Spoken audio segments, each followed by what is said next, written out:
तो चलिए बच्चों, प्रीवियस लेक्चर के आगे, प्रीवियस लेक्चर में अपन ने क्वेश्चन नंबर 12 तक कर लिया था। क्वेश्चन नंबर 13, क्वेश्चन नंबर 13 क्या है देखिए ध्यान से। Show that the relation R defined in set A of all polygons as R is equal to P1 P2 is such that P1 and P2 have same number of sides is an equivalence relation। ये question बोला what is the set of all elements in A related to the right angle triangle T with sides 3 4 5। मतलब बच्चों अपन को question में जो relation given है R, वो given है P1 P2 is such that P1 and P2 have same number of sides। ये बोला गया क्वेश्चन में।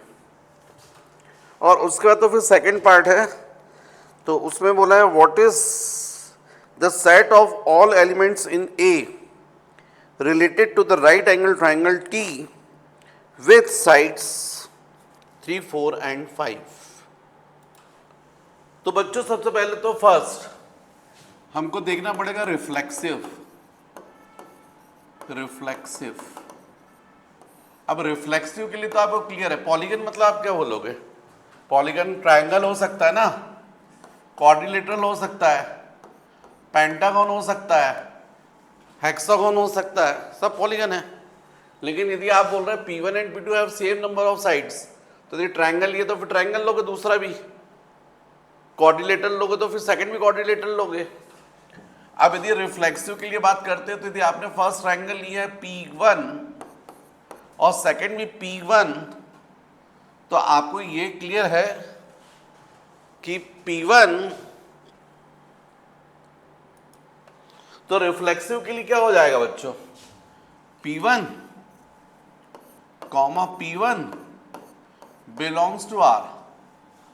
यदि आप कोई भी एक ट्रायंगल लेते हो और वैसा ही दूसरा ट्रायंगल लोगे तो दोनों क्या होंगे, सिमिलर ही होंगे ना। क्यों भाई, दो ट्रायंगल आपने लिए हैं, साइड से 3 4 5, दूसरे की भी 3 4 5, तो दोनों सिमिलर होंगे, तो डेफिनेटली ये क्या हो जाएगा, रिफ्लेक्सिव जाएगा, सेम नंबर ऑफ साइड्स। लेकिन यदि ये कंडीशन होती है, नेक्स्ट सिमेट्रिक के लिए क्या बोलोगे, मान लीजिए P1 और P2 दो पॉलीगन हैं। अब दो पॉलीगन मान लीजिए क्वाड्रिलेटरल लिया है आपने, ये पहला भी क्वाड्रिलेटरल दूसरा भी quadrilateral, same number of sides हैं, तो ये बिलोंग्स टू R हो जाएगा। अब सेकंड का थर्ड क्वाड्रिलेटरल लिया, उसमें भी 4 साइड्स हैं, तो क्या बोलोगे, P2 P3 belongs to R। ये क्वाड्रिलेटरल था, ये भी क्वाड्रिलेटरल था। अब ये क्वाड्रिलेटरल है, ये क्वाड्रिलेटरल है, तो फर्स्ट और थर्ड भी तो क्वाड्रिलेटरल ही होगा। सॉरी सिमेट्रिक है ना। यदि P1 P2 belongs to R है तो P2 P1 भी क्या होगा, बिलोंग्स टू R। तो इसका मतलब ये क्या होगा, रिफ्लेक्सिव भी हुआ और सिमेट्रिक भी हुआ। थर्ड देखेंगे अपन ट्रांजिटिव।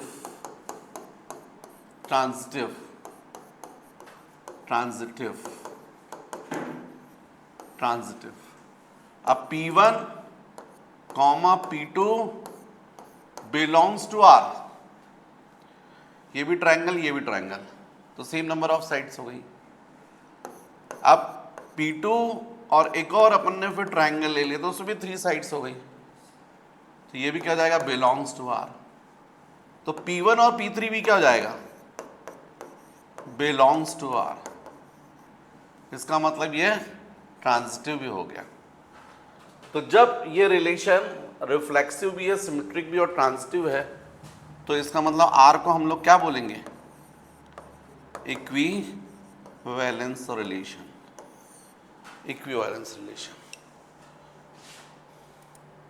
अब बच्चों इसी में जो सेकंड पार्ट है उसमें वो क्या बोल रहे हैं, एक ट्राइंगल बोल रहे हैं जिसकी साइड 3, 4, 5 है, राइट एंगल ट्राइंगल हुआ, पर है तो ट्राइंगल ना, ट्राइंगल का मतलब 3 साइड्स, और आपसे पूछ रहे हैं कि फिर ऐसे किसके साइड बनेंगे, तो सारे ट्राइंगल्स के बनेंगे जिनमें क्या हो 3 साइड्स हो। तो इसलिए यहां पर सेट ए क्या कहलाएगा, ऑल ट्राइंगल्स, ऑल ट्राइंगल्स, क्योंकि ट्राइंगल में तो 3 साइड्स होंगी। तो डेफिनेटली यहां पर जो रहेगा आपका the elements in A related to the right angle triangle T with sides 3, 4, 5 are those polygon which have 3 sides. Hence, the set of all elements in A related to triangle T is the set of all triangles. क्या रहेगा, सारे triangles रहेंगे। तो ऐसा लिखना पड़ेगा आपको। Next बच्चों क्वेश्चन नंबर 14 क्या दिया हुआ, late L be the set of all lines in XY plane and R be the relation in L defined as R is equal to L1 comma L2 is such that L1 is parallel to L2. Show that R is an equivalence relation. पहले तो equivalence relation हमको show करना है, फिर find the set of all the lines related to the line y is equal to 2x plus 4, वो देखते हैं अपन बाद में। पहले तो ये हो गया, तो फर्स्ट क्या देखोगे बच्चों, रिफ्लेक्सिव, रिफ्लेक्सिव में अब कोई लाइन L1 है तो वो खुद से तो पैरेलल ही होगी ना भाई। यहां पर यदि मान लीजिए आपने ये XY लाइन है, अब ये बोल रहा पैरेलल है, और ये लाइन सेल्फ से तो पैरेलल ही होगी ना, खुद से ही। तो इसलिए यहां पर R क्या हो जाएगा, डेफिनेटली अपन बोल सकते हैं यहां पर L1 comma L1 belongs to R। फिर सेकंड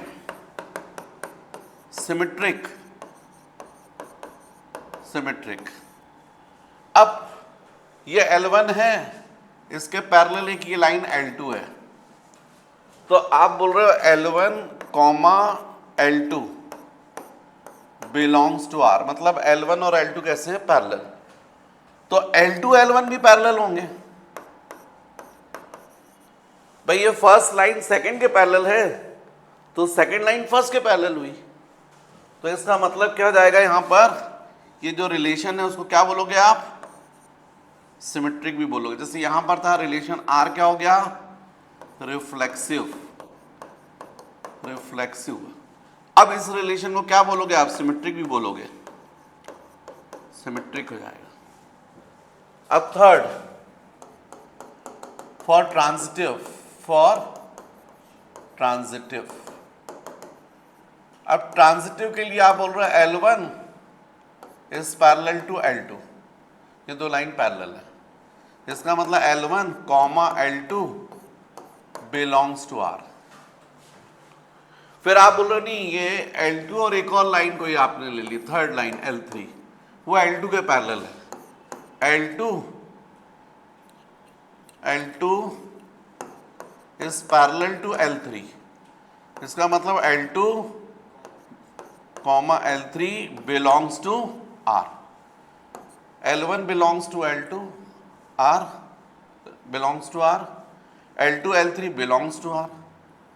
तो भैया जब L1 L2 के पैरेलल है और L2 L3 के पैरेलल है, तो L1 L3 के भी पैरेलल होगी, therefore L1 parallel to L3, मतलब L1 comma L3 belongs to R।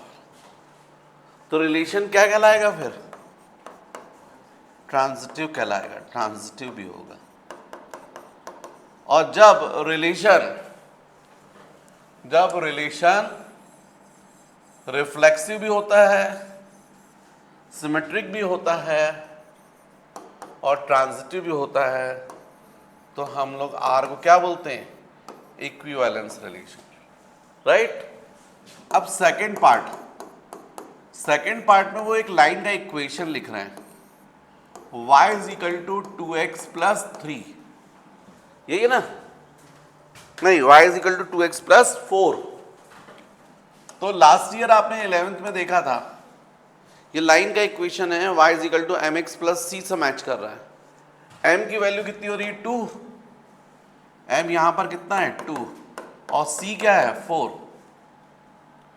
मतलब जो y एक्सिस से इंटरसेप्ट कट हो रहा है वो 4 है, और यदि ये एंगल थीटा है तो m का मतलब क्या होता है? tan theta.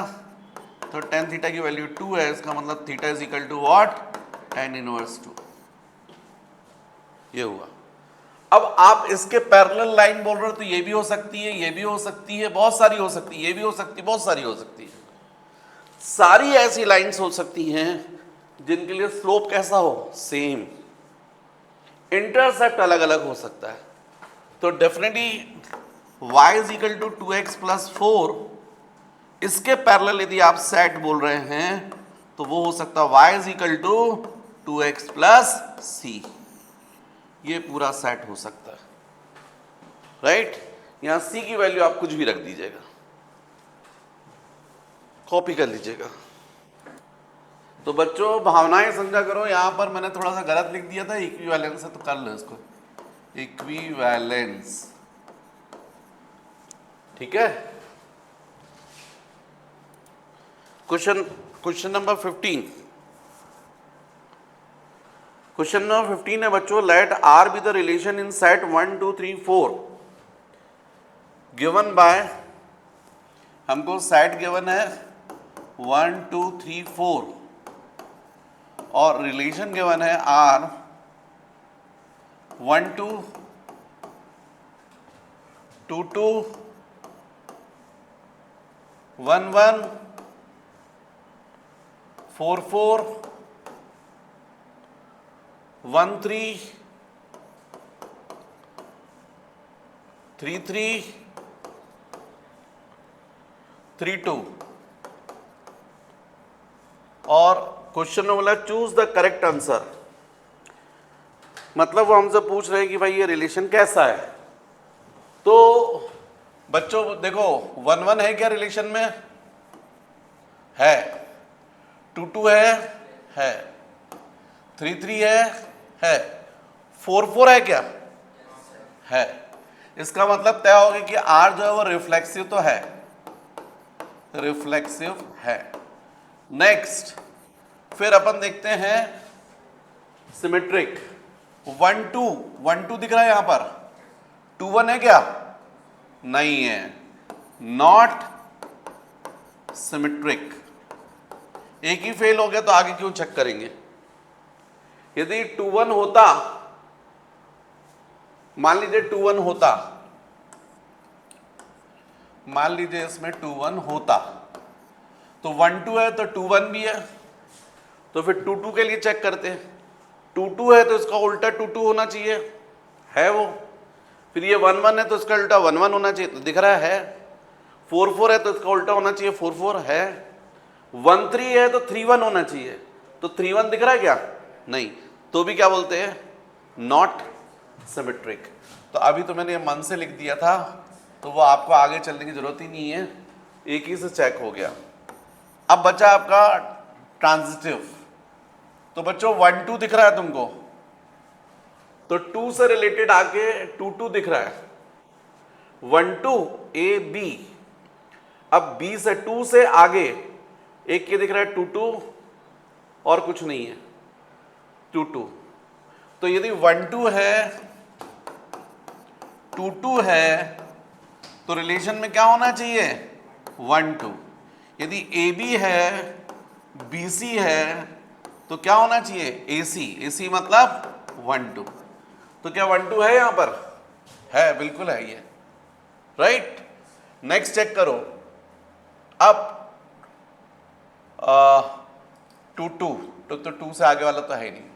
1 1 1 से आगे, तो यहां पर दिख रहा 1 1 1 1।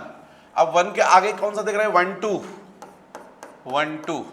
नेक्स्ट क्या होना चाहिए? 1 2। ये भी है।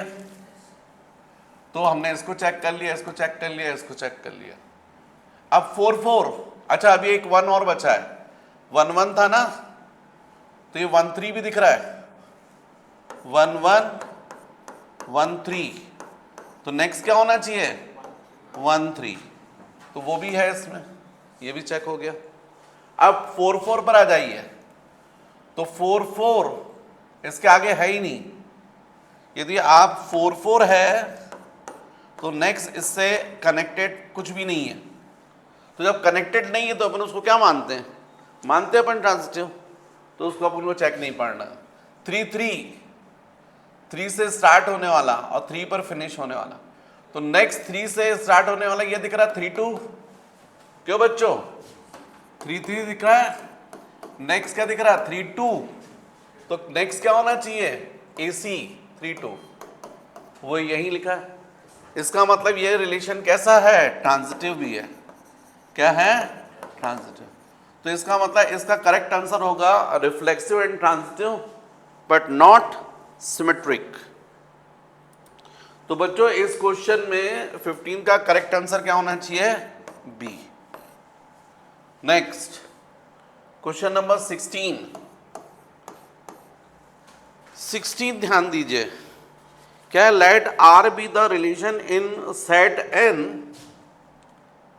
Given R is equal to AB is such that A is equal to B minus 2 where B is greater than 6. Choose the correct answer. Choose the correct answer. B जो है वो greater than 6 होना चाहिए और set A जो है वो बोला नेचुरल नंबर्स, तो B greater than 6, तो यदि B greater than 6 मतलब आप क्या ले सकते हो, तो बच्चों B greater than 6 बोला गया है, तो चलिए B फिर अपन 7 ले लेते हैं, 7 लेते हैं तो A की वैल्यू क्या आएगी 7 माइनस 2, कितना आना चाहिए 5, इसका मतलब है जो रिलेशन में आना चाहिए वो आना चाहिए 5 7 बिलोंग्स टू R, ये है क्या 9, ओके।